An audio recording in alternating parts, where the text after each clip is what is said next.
Good morning. This is Kumari from CSE department from St. John's Engineering College. Today I am going to tell about or teach about computer organization. Our syllabus is afflicted from JNTU Anantapur. So based on this syllabus, we are following the computer organization book as author Carl's Hamacher, 5th edition. Now we are going to start with our first unit. This first unit tells about the computer types. Computer types. The digital computer is fast electronic calculating machine that accepts the input, process the input and finally gives the or produce the output. The computer which will accept the input from the user. The user is a person who sits in front of the system and types the program. The computer will accept the input from the user and it will process the input and finally it gives the output to the user with the help of output devices.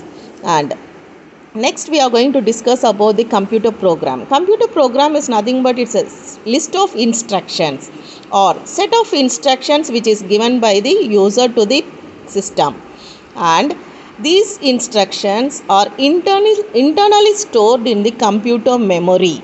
These instructions are internally stored in the computer memory by saving file name, some language, any language file name. Giving the file name, we can save the set of instructions to the computer. Many types of computers exist that differently vary in size, cost and computational size. When we talk about size, in olden days we were using big size. Size will be in big size, that is like mainframe computers or box type computers.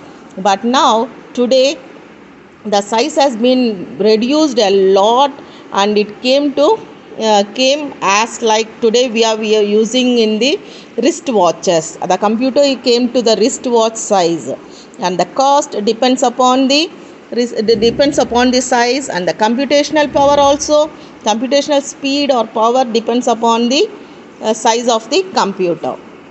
And next, power types. We have we have mentioned 4 types of computers here.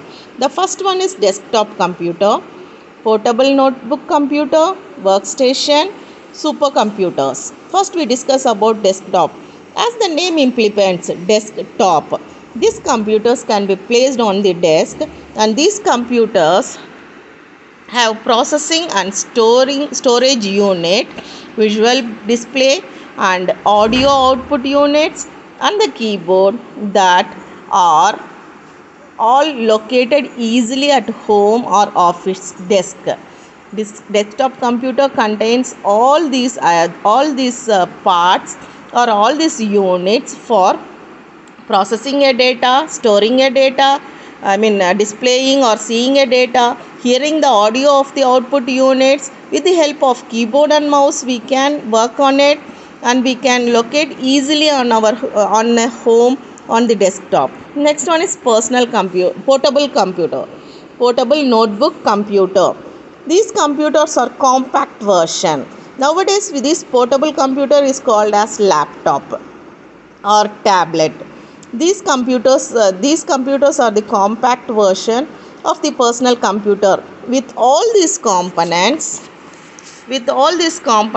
packed into a single unit. The size is like thin briefcase, like the laptop computer. And the next comes our workstation with high resolution graphics, although still retaining the dimension of desktop computer, having significant more computer power than the personal computer. Next one is supercomputer. These are the computer used for the large scale numerical calculation required in applications such as weather forecasting. And we'll see the functional units of the computer. The definition for functional units is a computer consists of 5 functional units, independent ports as shown below. Here we have the figure for the diagram for the functional unit. We have 5 independent ports. The first one is input port, output port, memory, arithmetic logical unit, that is ALU port, and control unit port, which works as processor. Arithmetic unit and control unit works as a processor.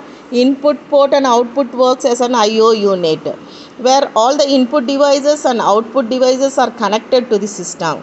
The basic function of a computer: input unit accepts the coded information from the human operator.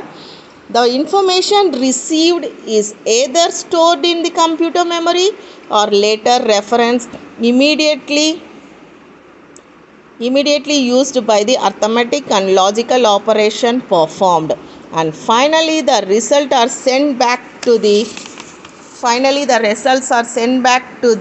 outside world through output devices like pen drive, printer, or floppy disk or floppy disk. All these actions are coordinated by the control unit. They are monitored by the control unit. Let us now discuss each of these functional units in detail. First, we go with input unit. Computers accept coded information through input units such as keyboard. Keyboard is used to feed the system. Whatever the user want to command the system, with the help of keyboard he can give the instructions. Whenever a key is pressed, the corresponding letter or digit is automatically translated into its corresponding binary code and transmitted over a cable to either the memory or the processor. Next one is memory unit. The